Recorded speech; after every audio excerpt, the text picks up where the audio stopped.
For today's video, sasamahan niyo ako magtrabaho, syempre.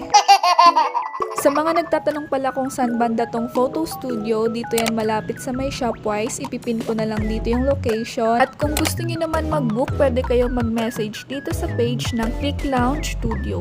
Okay guys, so tapos na tayo mag-promote. Ready na ba kayo?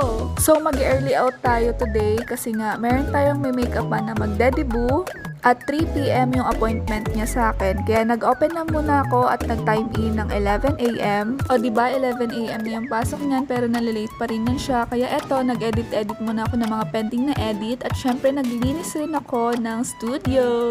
Wala tayong masyadong client today pero humabol tong pinsan ko para sa birthday shoot niya. At eto ako, lalayas na. Tignan nyo naman yung mga dala kong gamit guys. Sobrang bigat niyan. Tapos mag-rate kayo sa akin ng 500 or 200 pesos. If around Antipolo lang naman kayo, hindi na